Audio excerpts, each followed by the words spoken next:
Highway 91 leading into Las Vegas from Los Angeles had a few casinos scattered about it, but did not attract a huge amount of visitors until Thomas Hall built the El Rancho Las Vegas in 1941.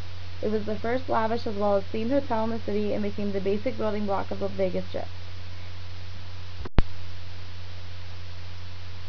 However, some would argue that Benjamin Bugsy Siegel's Flamingo was the building block of the Strip. It was built in 1946 and brought with it the organized crime that was known to surround Siegel.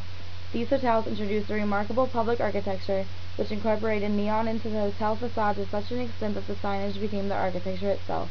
These signs visually connected hotels with the road and gave greater coherence and form to adjacent buildings. There are so many bright signs in such a small amount of area that they can actually be seen from space.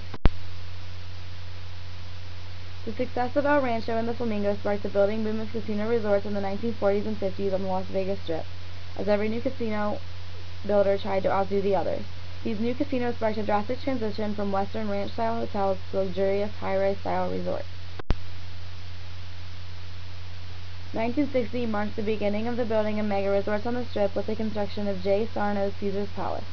Sarno began the themed casino hotel idea as it is today, and believed that the casino could not be merely a hotel with gambling, but an island of fantasy in a mundane world. Circus followed Caesars Palace in 1968, and the Strip started becoming what it is today as an architectural marvel and the gambling capital of the world.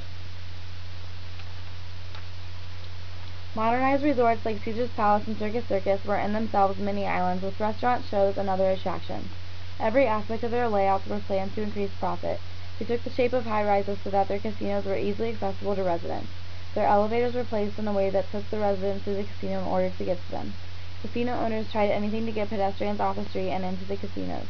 This is shown by Caesars Palace's 135-foot moving pavement from the sidewalk into its casino. Malls and other shops became common as owners realized the profits they brought in. For these reasons, the Las Vegas Strip can be thought of as a privileged place because the people who visit tend to have a considerable amount of money to spend. Blockbuster corporate architecture took the place of the neon signs of the older hotels, and the motif of the Old West was completely wiped out. The Excalibur is a perfect example of this, as it was inspired by Disney's Magic Kingdom. Hess is convinced that people ought to take Las Vegas seriously as a model of American urbanism. He is energized by the architectural experimentation and rise of hotels as many cities that rearrange the neighborhoods of the traditional city. This differentiation from the traditional city is part of why the Strip is so popular. It offers luxurious vacations for ordinary people of the middle class who live the style of the rich and famous for a small amount of time.